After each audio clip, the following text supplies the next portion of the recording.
मुश्किल में भाग जाना आसान होता है, हर पहलू जिंदगी का इम्तिहान होता है और डरने वाले को कुछ नहीं मिलता है इस जिंदगी में, लड़ने वालों के कदमों में जहां होता है। नमस्कार दोस्तों, मैं राहुल त्रिवेदी आप सभी का स्वागत करता हूं शिक्षा संकल्प अकेडमी में। अभी मैंने जो लाइनें कही उसका अर्थ आप लोग समझ चुके होंगे कि आपके सामने बोर्ड एग्जामिनेशन है और आपको लड़ना है ताकि आप वो हर कुछ पा सके जो आपकी इच्छा और तमन्ना है। ठीक है, तो आप इससे पिछले वीडियो में हम लोगों ने क्लास 10th के पहले पाठ वास्तविक संख्याओं के बारे में जान लिया है और इस वीडियो में हम लोग आपके क्लास 10th के दूसरे अध्याय बहुपद से रिलेटेड सभी महत्वपूर्ण तथ्यों के बारे में जानेंगे, जिससे आगे क्वेश्चन आप आसानी से कर सकें। ठीक है, तो चलिए अपने नोटबुक पे चलते हैं और बहुपद को बहुत ही आसानी ढंग से समझते हैं। इसके बाद मैं उम्मीद करूंगा कि बहुपद आपके लिए बहुत ही आसान हो जाएगा, इससे रिलेटेड कोई भी समस्या आपको नहीं होंगी। तो चलिए चलते हैं। चलिए फ्रेंड्स, हम अपने नोटबुक पे आ चुके हैं। आपके चैप्टर का नाम है बहुपद, जिसको इंग्लिश में हम पॉलिनोमियल्स बोलते हैं। क्या बोलते हैं? पॉलिनोमियल्स। तो सबसे पहले तो हमें जानना होगा कि बहुपद किसे कहा जाता है। ठीक है, तो चर एवं अचर पदों का वैसा व्यंजक जिसमें चर का घात धनात्मक हो एवं पूर्ण संख्या हो, वह बहुपद कहलाता है। क्या कहलाता है? बहुपद कहलाता है। परिभाषा से आप लोग उतने अच्छे ढंग से नहीं समझ पाए होंगे। पहले मैं बता दूं कि चर और अचर किसे कहा जाता है। तो आप लोग से क्लास 6, 7, 8 में पढ़ चुके हैं कि जिसका मान निश्चित नहीं होता है उसे हम चर कहते हैं। ठीक है, जिसका मान निश्चित नहीं होता है उसे चर कहते हैं और जिसका मान निश्चित होता है उसे अचर कहते हैं। क्या कहते हैं? अचर। For example x, y, a, b, क, ख। आप लोगों ने अलजेब्रा का जोड़ घटाओ, बीजीय व्यंजक का जोड़ घटाओ क्लास 6 या 7 में बनाया होगा, तो उसमें देखा होगा कि x का मान कहीं 3 निकलता है तो कहीं 5 निकलता है। इसका मतलब क्या होता है? उसका मान निश्चित नहीं होता है। तो जिसका मान निश्चित नहीं होता है वह चर कहलाएगा। ठीक है, मतलब ABCD के जितने भी अक्षर होते हैं या क, ख, ग के जितने भी अक्षर होंगे सब क्या कहलाएंगे? चर कहलाएंगे। क्या कहलाएंगे? चर। और वहीं जिसका मान निश्चित होता है उसे हम अचर कहते हैं। ठीक है, जैसे गिनती की सभी संख्याएं अचर होंगी। ठीक है, अब बहुपद के लिए मैंने बता तो दिया, लेकिन बहुपद के लिए एग्जाम्पल से समझने का प्रयास करेंगे। देखिए 5x + 7 पहला एग्जाम्पल मैंने लिया। यहाँ पे इसमें चर कौन सा है? चर है आपका x और अचर है 5 और 7। तो चर का घात, इसका घात वैसे तो कुछ नहीं, जो ऊपर आता है पावर में उसको हम लोग घात कहते हैं। तो यहाँ पे तो कुछ नहीं है, तो एक तो है ना, और एक भी पूर्ण संख्या है ना। एक क्या है? पूर्ण संख्या है, अतः यह बहुपद हुआ है, यह बहुपद है। ठीक है, दूसरा एग्जाम्पल देखते हैं। 4x² - 3x + 2। ठीक है, यहाँ पर देखिए, यहाँ चर कौन कौन से है? तो चर एक है, ये 2 चर है, यहाँ भी x है, यहाँ भी x, यानी 2 चर है। तो इसका घात 2 है, इसका घात 1 है। तो ये तो छोटा वाला घात है, ये बड़ा वाला घात है, और दोनों का घात क्या है? पूर्ण संख्या है। एक का 2 और एक का 1, दोनों पूर्ण संख्या है, इसका मतलब बहुपद है। अगर घात पूर्ण संख्या नहीं रहे या धनात्मक संख्या नहीं रहे तो वह क्या कहलाएगा? वह बहुपद नहीं कहलाएगा। ठीक है, तो और एक और एग्जांपल देखते हैं जो बहुपद नहीं है। देखते हैं आप लोग। √x + 3, यहाँ इसका घात क्या है? यहाँ इसका घात x है और यह इसका घात जो है रूट के अंदर है। रूट के अंदर है, इसका मतलब पूर्ण नहीं है, और पूर्ण नहीं है इसका मतलब यह बहुपद भी नहीं है। तो यह बहुपद नहीं है और ये दोनों क्या है? बहुपद है। उम्मीद करूंगा कि बहुपद आप समझ चुके होंगे। चलिए अब आगे पढ़ते हैं। दूसरा जो इम्पोर्टेंट टॉपिक है, या इम्पोर्टेंट टॉपिक नहीं,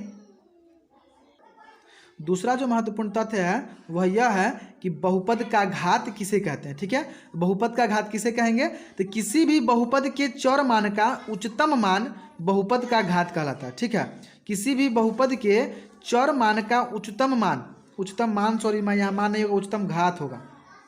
उच्चतम घात जो है बहुपद का घात कहलाता है। जैसे यहाँ पे मैं अगर इसी वाले एग्जांपल को यहाँ पे ले लूँ, 4x² - 3x + 2।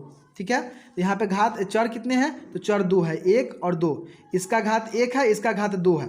तो इसमें उच्च कौन है? ज़्यादा कौन है? तो ज़्यादा ये है 2।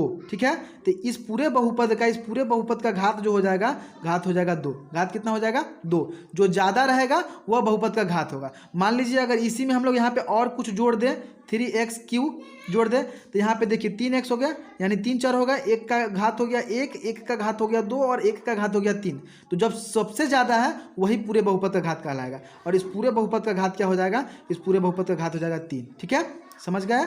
अब आगे चलते हैं। अब हम लोग पढ़ेंगे बहुपद के प्रकार के बारे में, बहुपद कितने प्रकार के होते हैं। तो वैसे तो क्लास 9th में आप लोगों ने इसके बारे में पढ़ लिया होगा, लेकिन एक बार फिर से रिकॉल कर लेते हैं, फिर से रिवाइज कर लेते हैं, ठीक है। तो बहुपद को दो आधार पर बांटा जा सकता है, एक तो घात के आधार पर और दूसरा पद के आधार पर, ठीक है। घात के आधार पर और पद के आधार पर। यदि किसी बहुपद का अगर जो घात है वह एक हो तो वह रैखिक बहुपद कहलाएगा। क्या कहलाएगा? रैखिक। घात के आधार पर 3 भागों में बांटा गया। कितने भागों में? 3 भागों में बांटा गया है। पहला रैखिक, दूसरा द्विघात और तीसरा त्रिघात। यदि घात 1 हो तो रैखिक, घात 2 हो तो द्विघात और घात 3 हो तो त्रिघात। For example x + 5। यहाँ देखिए, यहाँ पर 2 पद हैं और इसका जो चर मान है उसका घात 1 है, यानी यह रैखिक हो गया, ठीक है। एक और एग्जाम्पल ले लेते हैं, x + 3, ठीक है। द्विघात बहुपद कर लेंगे तो उसका घात हमको दो करना होगा, जैसे y² + 9, इसका घात 2 पुर गया, या 3x² - x + 2 इत्यादि इत्यादि। घात इसका 1 है, इसका 2 है, तो इसका उच्चतम घात ना होता है, यानी इसका घात 2 हो गया या द्विघात हो गया, ठीक है। और तीसरा जो है त्रिघात बहुपद के लिए हम लोग एक एग्जाम्पल ले लेते हैं, 3x³ + 4x + 3। यहाँ पे इसका घात 3 हो गया, यानी त्रिघात हो गया, ठीक है। घात अगर 1 तो रैखिक, घात 2 तो द्विघात और घात 3 तो त्रिघात। फिर आगे पद के आधार पर हम इसको 3 भाग में बांट सकते हैं, एक पदी, द्विपदी और त्रिपदी। यहाँ ध्यान दें, मैंने एक पदी बहुपद न लिख के एक पदी व्यंजक लिखा है, क्योंकि बहुपद का ही मतलब ही होता है जिसमें बहुत सारे पद हो, ठीक है। तो एक पदी में तो सिर्फ एक ही पद होंगे, यानी बहुपद तो होगा ही नहीं, इसलिए एक पद वाले बहुपद को यानी व्यंजक को हम लोग सिर्फ व्यंजक कहेंगे। जैसे 2x या 3x, यहाँ पे चर भी है अचर भी है, लेकिन इसमें सिर्फ एक पद है, इसलिए यह बहुपद नहीं है, यह एक पदी व्यंजक होगा, ठीक है। लेकिन जिसमें 2 पद होंगे वह द्विपदी बहुपद कहलाएगा। जैसे 2x + 2, ठीक है, 3x + 5, 4y + 3, 3x + 9 etcetera etcetera. यहाँ पे देखिए 2 पद, 1 और 2, 1 और 2। इसमें घात से मतलब नहीं है, अगर इसके घात में हम कितना भी लिख दे, 5 लिख दे, 8 लिख दे, उससे कोई मतलब नहीं होगा, क्योंकि इसमें पद से मतलब है। इसमें 2 पद है इसलिए द्विपद है। 1 और 2, 1 और 2, 2 पद हो रहे हैं तो द्विपदी बहुपद। और इसी तरह अगर 3 पद होंगे तो त्रिपदी बहुपद, ठीक है। जैसे इसमें 1, 2 और 3 पद हो गए तो यह त्रिपदी बहुपद हो गया, ठीक है। अब जानेंगे बहुपद का शून्यक किसे कहते हैं। इससे रिलेटेड बहुत सारे क्वेश्चन है आगे, इसलिए थोड़ा ध्यान से समझिएगा। किसी भी बहुपद के चर के लिए वह मान जिसे बहुपद में रखने पर बहुपद शून्य हो जाए, बहुपद का शून्यक कहलाता है। हमने बहुपद के बारे में बहुत कुछ जान लिया है। अब लास्ट में एक रिकॉल कर लेंगे या शॉर्ट रिवीजन कर लेंगे। इसको आप स्क्रीनशॉट ले सकते हैं ताकि आपको एग्जाम के वक्त रिवीजन करने में आसानी होगी, ठीक है। पहले आप स्क्रीनशॉट ले लें, उसके बाद मैं बताना शुरू करूँगा, ठीक है। चलिए, पहला पद महत्वपूर्ण तथ्य है कि रैखिक बहुपद का सामान्य रूप जो होता है ax + b के रूप का होता है। ax + b के रूप का मतलब होता है क्या? उसका x का घात जो है 1 होता है, ठीक है। और a अगर 0 के बराबर हो जाएगा तो पूर्व उसका घात तो गायब हो जाएगा ना। इसलिए रैखिक बहुपद का जो सामान्य रूप होता है वह इस रूप का होता है, और द्विघात बहुपद का जो सामान्य रूप होता है वह इस रूप का होता है, ठीक है। रैखिक बहुपद के शून्यकों की संख्या 1 होती है, द्विघात की 2 होती है, त्रिघात की 3 होती है, ठीक है। यदि अल्फा + बीटा द्विघात बहुपद इस बहुपद का शून्यक हो तो जो शून्यकों का योग होगा, यह फॉर्मूला है, शून्यकों का जो योग होगा अल्फा + बीटा बराबर -b/a होगा। क्या होगा? -b/a। इससे रिलेटेड क्वेश्चन हम आगे करेंगे, ठीक है। और गुणनफल जो होगा अल्फा × बीटा c/a होगा। क्या होगा? c/a, ठीक है, यानी c/a। और यही बात त्रिघात बहुपद के लिए अगर हम देखें तो अल्फा, बीटा और गामा तीनों को जोड़ेंगे, यानी शून्यकों का योग जो होगा -b/a, alpha beta + beta gamma + gamma alpha जो है वह c/a के बराबर होगा, और अल्फा बीटा गामा जो है वह d/a के बराबर होगा, ठीक है। इससे रिलेटेड जब क्वेश्चन करेंगे तो आप लोगों को समझने में आसानी होगी। अभी थोड़ा कम समझ पा रहे होंगे। और आगे जो है द्विघात बहुपद का जो रूप होता है, सूत्र होता है द्विघात बहुपद निकालने का, क्वेश्चन में आपको शून्यक दे दिया रहेगा और कहेगा कि बहुपद ज्ञात करें। तो बहुपद ज्ञात करने के लिए हमें इस फॉर्मूले की आवश्यकता पड़ेगी, इसलिए इस फॉर्मूले और इस फॉर्मूले को रट लीजिएगा, ठीक है।